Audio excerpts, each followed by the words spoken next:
Hello everyone and welcome back to Rolling Through Negotiations.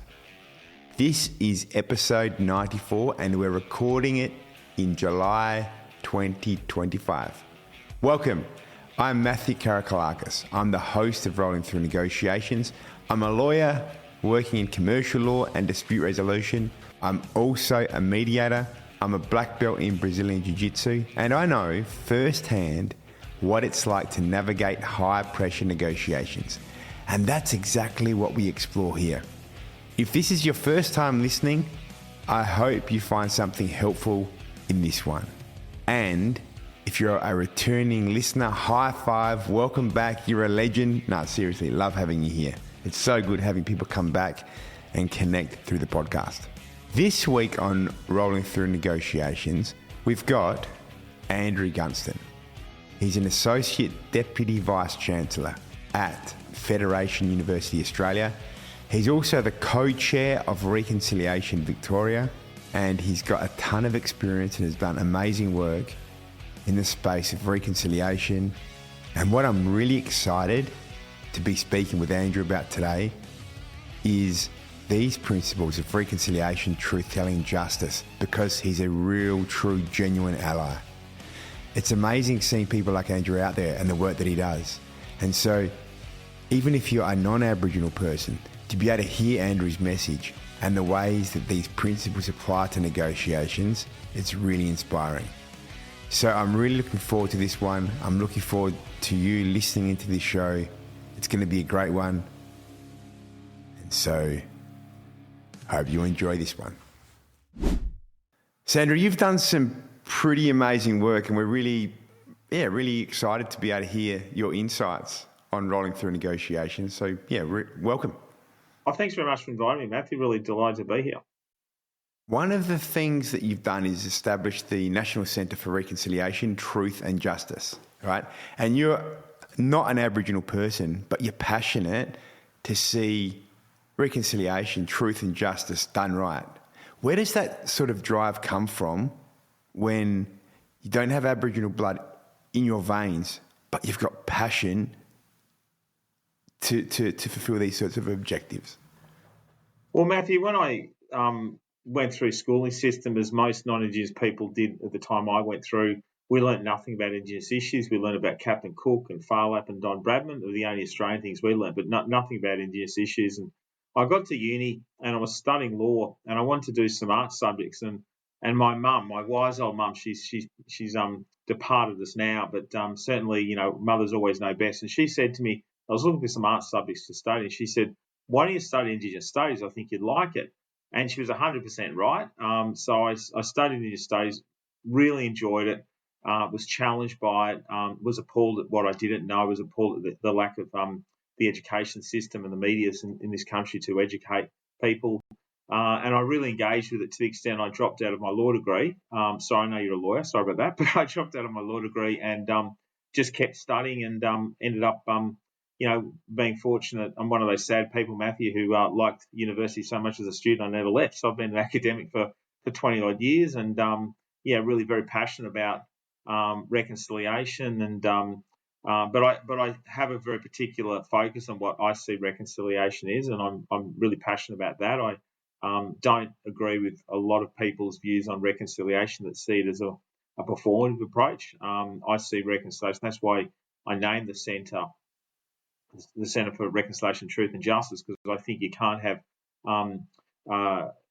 justice without truth, and you can't have reconciliation without justice. I think they're really inextricably linked. Many people see reconciliation predominantly non-Indigenous and Indigenous people getting along. And, of course, we want to make sure people get along better, but that's ignoring a lot of the structural issues that we need to address in this country. So constitutional reform, recognising Indigenous rights, privileging Indigenous knowledges, addressing racism and white privilege, recognising self-determination and treaty, looking at sovereignty. Some of these really key critical things I think do belong in a reconciliation process, but they have to belong in a genuine reconciliation process. And too many non-Indigenous people and non-Indigenous organisations do the performative reconciliation, but not the genuine reconciliation. And when I say performative reconciliation, what I mean is If you work at an organisation that flies the Aboriginal flag during National Reconciliation Week and has a morning tea during NAIDOC week, not that there's anything wrong with those issues, but if that's all you're doing, then it's very performative. It's just really trying to perform rather than doing something about substantial change. So an organisation, if they're interested in substantive reconciliation, they'd be ensuring that there was Indigenous staff, not just at entry-level positions, but right through the organisation to senior levels, to executives to be on the board, that they'd have genuine anti-racist policies in the organisation, that they'd have genuine relationships with Indigenous suppliers, Indigenous businesses. So stuff that's actually much more substantive would be. And as an ally, as an individual ally, if you're wearing a lot of trendy T-shirts, again, I have a lot of trendy T-shirts I wear, talk about treaty and truth. And again, there's nothing wrong with that. But if that's all you're doing, then it's performative reconciliation. Allies should be genuinely standing up for Indigenous rights and challenging racism where they see it, challenging white fragility, white privilege. So that's sort of my focus when you ask me about what I'm passionate about. I'm passionate about doing what I can to support genuine reconciliation in this country, not continuing what a lot of people do, which is just pushing for performative reconciliation. Why are you so passionate about reconciliation as a non-Aboriginal person? I think a lot of it comes down to justice as well. I've been absolutely privileged, Matthew, to be working in higher education with amazing Indigenous leaders for 20, 25 years. And I've learned so much from these incredible leaders. Many of them are household names, many of them are not household names, but they've all taught me a huge amount and inspire me to do what I do. And there's so much injustice that still occurs in this country. We just, what we could see with the referendum was the most beautiful invitation, the Uluru Statement from the Heart, to us as non-Indigenous people to walk alongside Aboriginal and Torres Strait Islander people for voice, treaty and truth. It was a beautiful invitation, and the nation squibbed it. The nation overwhelmingly rejected it, which is devastating, and it just makes me more determined to keep fighting and doing what I can in my own limited way to push for reconciliation.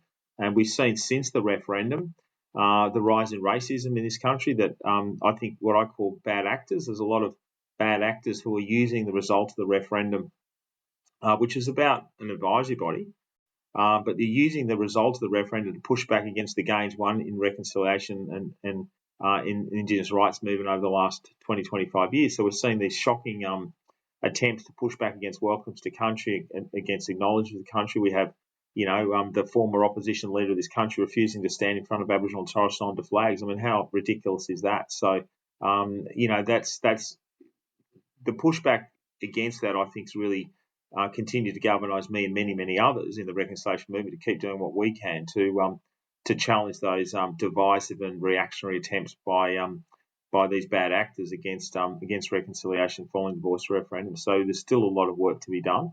I don't want to downplay the incredible support we have got from the broader community, and we've got to remember that 6.2 million Australians did vote for the referendum, and reconciliation is there's a lot of people engaged in reconciliation. So, as you know, I'm co-chair of Reconciliation Victoria.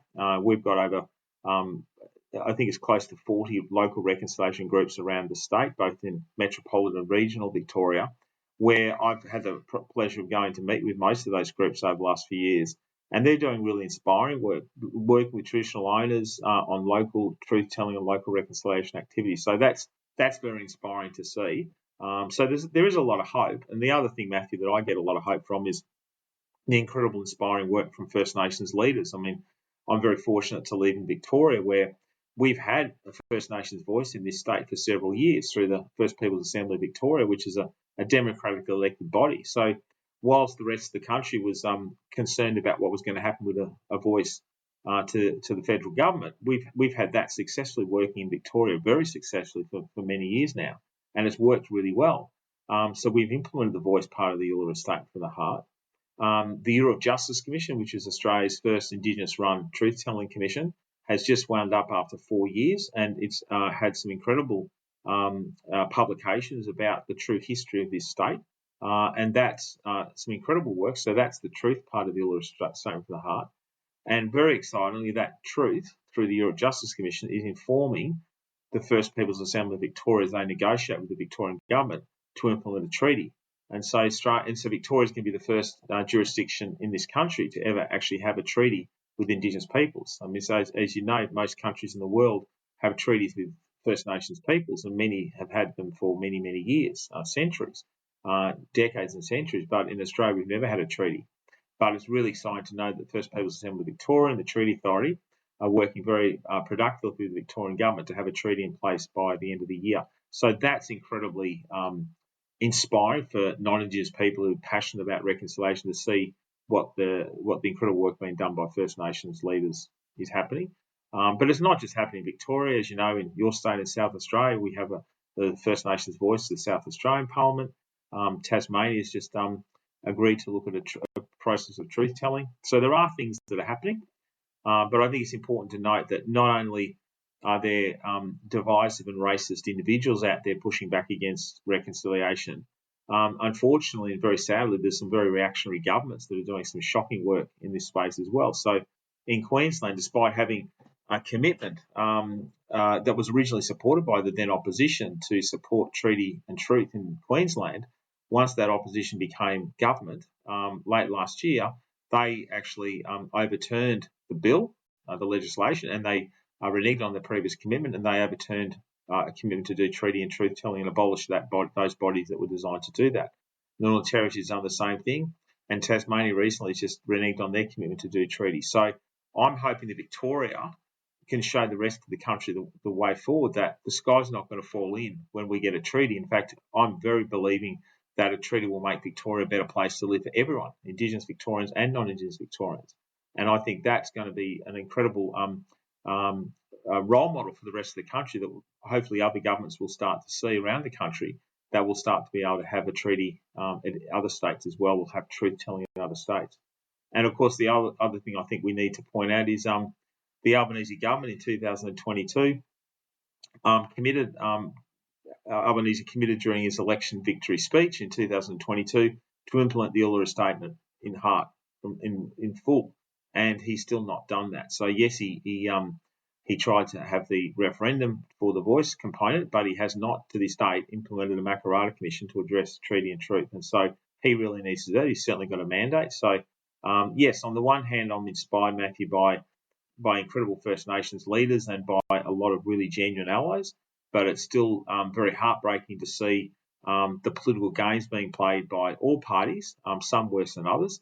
And aside from what's happening in Victoria, there's not a lot of really genuine engagement across the Voice, Treaty and Truth and the Uluru Statement from the Heart from anywhere else in the country, which is very disappointing. Does there need to be more people like you, Andrew, that look beyond the fluffery?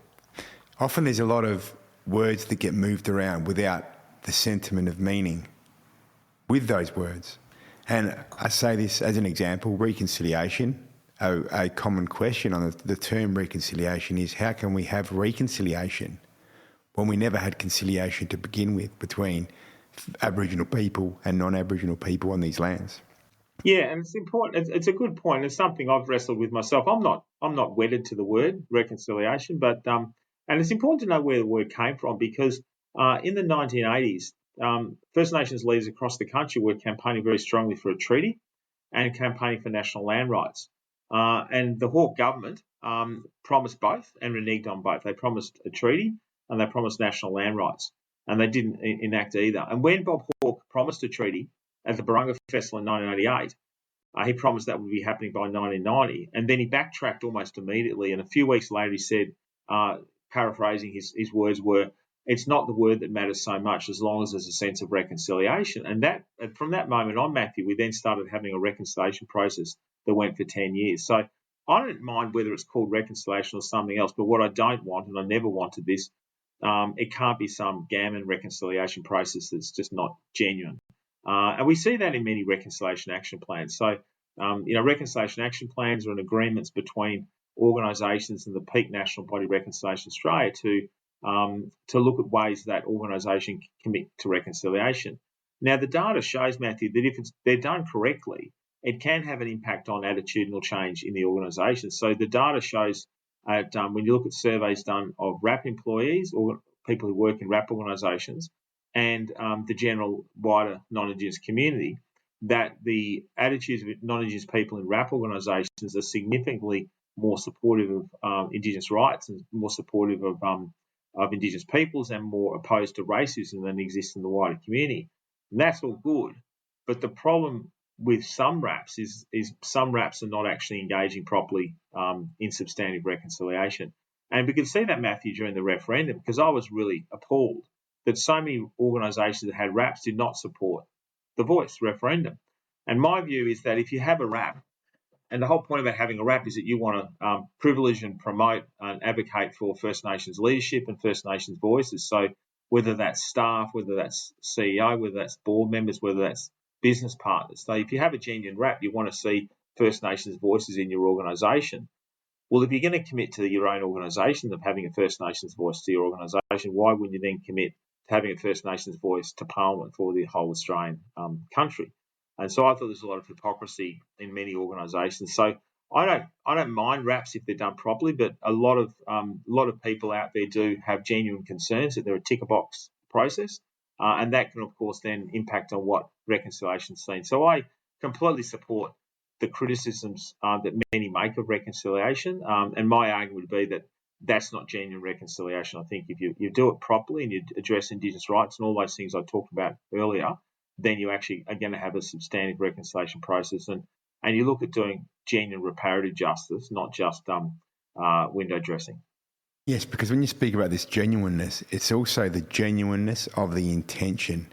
And this is where the difference is found between the words like reconciliation, truth, justice, and the institutional level of the way that these terms get implemented, for example, reconciliation action plans. And so this is where sometimes there can be a loss behind the words.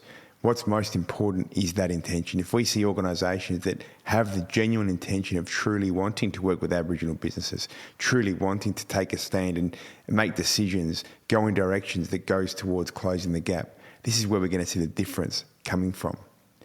Absolutely. And organisations have to be accountable too, Matthew. So organisations, when they get a RAP, will trump it all on social media, and they'll have their glossy pages of beautiful artwork and glossy pages of their RAP, and that's all great. Happy for them to be promoting.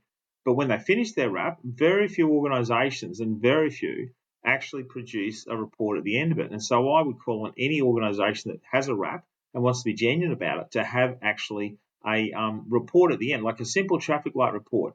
And for every target that they say, it's either listed as green, which means it's been successful, and red, which it hasn't been, and orange, meaning partially completed. And so then people can see the organisations. Some of these are some of Australia's largest companies. I'd love to see in these companies that have really high-level RAPs, have they actually implemented what they've committed to do? So anyone can actually say in a RAP, they're going to do this and do that. And I know that Reconciliation Australia does a really serious attempt to actually make sure that people are accountable. But I think the simplest thing is to have a traffic light report at the end of each RAP cycle, and that's publicly available, so anyone can see, has the organisation genuinely achieved what it said, or is it all just words and fluffery? Yeah, shifting from the place of being a mere marketing piece to a place of accountability, and having proper reporting mechanisms is always a must when we want to have transparency in a process. And if there is genuine intention, it's in everybody's best interest to have this level of transparency. But how do we negotiate, Andrew, with organisations, with corporate leaders, with government decision makers? How can we negotiate with these people to ensure they have the right mindset in place towards what's necessary at this humane level? It's an interesting question, because I get asked a lot by organisations to advise them on their RAPs. I'm happy to have some preliminary conversations with them. But one of the questions I first asked, Matthew, with these organisations when they approach me is, what's your why? Why do you want a reconciliation action plan? And it really continues to shock me how many of them actually don't know the answer to that. Because what they're often doing it for is because they're trying to keep up with their competitors who've got a RAP, or they need a RAP to get procurement contracts with governments. But that's not a genuine reason to have a RAP. So organisations really, the very start of it, needs to say why they actually want to have a RAP, what's in it for them. And so I think there needs to be that genuine engagement. And then when a RAP's being developed, it needs to ensure that Indigenous staff and Indigenous people in the organisation have a genuine engagement with it. but so also do non-Indigenous people as well. So often at organisations, the RAP might be run by one or two Indigenous staff, and non-Indigenous people don't actually feel like they're part of it. And non-Indigenous people need to be engaged. And that's where I think we shouldn't just focus on RAPs and organisations. We need to look at the accountability of individuals as well. A really good friend of mine, Professor Mark Rose, he often talks about describing himself as like the Black Siri, because people will say, Mark, what about this? And Mark, what about that? So there's always a huge colonial load on Indigenous staff and organisations to be the repository of all wisdom about Indigenous issues. And that went into hyperdrive, Matthew, during the referendum. There's so many Aboriginal staff in organisations, particularly if there was only one or two Indigenous staff in an organisation, had to become constitutional lawyers to explain all the intricacies of the referendum. And at my university, I had to send a couple of all-staff emails to say to staff, if you're interested in the referendum, that's great. Come to our website, because we've got lots of internal, external references. But if you have an Aboriginal friend and you see them getting a cup of coffee at the cafeteria, don't waylay them and badger them about what the referendum's all about, because that's not safe for them. So us as non-Indigenous people have to be much more accountable in educating ourselves. And so, one of the things I often say, if you're a non-Indigenous staff member and one of your colleagues says a racist comment, don't turn to your Aboriginal colleague and expect them to address it. You tell that non-Indigenous racist what they're doing is wrong, and you've got to be accountable for standing up against racism yourself. So I'm very much a strong believer in non-Indigenous people educating themselves, standing up against racism, and beyond that, advocating in their own spheres of influences, in their families and their friendship networks, in their sporting clubs, in the churches or religious groups, and finding ways to advocate for genuine reconciliation in that process there. And the other thing I suppose I do want to add is we're talking about individuals and organisations, but really some of the big substantive changes in this country have to come from governments. And so one of the problems with RAPs is it focuses on what individuals or society can do, but it's also governments that need to address things. So constitutional changes and some of the really hard to deal with issues of reparative justice have to be looked at a societal level, at a government level. And that's where I think reconciliation needs to be much improved in this country as well. And I think that starting with why is a great place to be coming from. When we deliver our BAM Battle Against Black Cladding Masterclass, it's a 2-day program, and the first part of the masterclass is looking at why. Why is engaging with authentic Aboriginal businesses so important? Why is it so important to be able to make these positive changes towards closing the gap? And if we can understand the why, then implementing the how becomes a lot easier. We need to have everybody on the same page with that true, genuine intention to be able to make a difference. And I think this is also a principle of negotiation, no matter the context of negotiations. If we can have people that are coming together with genuine intention, with a true understanding of the why, that's the place to bridge from the problem into solution, I believe, when we balance especially important issues like truth-telling, reconciliation, justice. Absolutely. And I think non-Indigenous people need to be humble as well. Like, I've been incredibly fortunate and lucky to be doing this work for 20-odd years, but I'm learning stuff all the time. I make mistakes all the time, and I've got to learn from that and be humble and realise things that I need to get better at. I think sometimes some of the worst people that I've had to deal with, Matthew, are not necessarily the out-and-out racists, but it's the people who've done one cultural competency training course for 3 hours, and they think they know all the solutions. So I think Stephen Hawking once said the most dangerous person is someone with a little bit of knowledge but thinks they know a lot. And we certainly encounter, unfortunately, many non-Indigenous people in that category. So I did some research a few years ago at another university where we actually asked non-Indigenous peoples to give us a description of the types of engagements they've had with Indigenous issues at the university. So it could have been a lecture they went to, or it could have been a cultural engagement course, or visiting an Aboriginal community, or doing attending a welcome to country and smoking ceremony. We asked them to explain the types of engagements they'd had, and then we also asked them to self-rate their own level of cultural competency. And what we found very interesting was there was no correlation at all between the type of activity they did and their level of cultural competency. The correlation, though, was very strong between the number of activities they did. So the more activities they did, the more they felt comfortable and confident in their level of cultural understanding. And so that's just a good example that for a lot of organisations, they have a wrap and they expect someone to do a 2-hour training course on day one of their employment and then never do anything again. That's not going to be very helpful. So we need to have non-Indigenous people continuing learning, being humble and recognise they need to improve, and doing a whole range of engagement with Indigenous issues and Indigenous matters. So that's, I think, a really important finding that backs up that need to not just have a once-off training course, but to actually have a genuine engagement. Absolutely. And I love the genuineness in which you carry in the work that you do. Andrew, we need to see many more allies out there knocking on doors, making noise, but more than that, deeply ingraining the wisdom, the ways of thinking, the sentiment of reconciliation into organisations. So keep doing the amazing work that you are doing, Andrew, and thanks for being part of Rolling Through Negotiations. Thanks very much. I'm actually really, really happy to be here. Thank you very much. Yeah, and is there anything you would like to share as final words of wisdom before we go? One thing I haven't talked a bit about is when I established the National Centre for Reconciliation, Truth and Justice just on 2 years ago, I've been incredibly fortunate to we've recruited some amazing First Nations leaders from across Australia. So Professor Emma J. Gavin, Professor Bindi Bennett, Professor Dennis Foley, Professor Emma Lee, Jessie Flay, are Indigenous academics who are working on country all across Australia and are doing some amazing work in this space. And so we're really privileged to have such extraordinary leaders working with us on a whole range of truth and reconciliation matters. So that's been very exciting. MJ, for example, is Australia's first Indigenous professor of truth telling, so she's doing some great work on truth telling. And Bindi Bennett's doing some exceptional work in a whole range of areas relating to cultural safety and cultural engagement.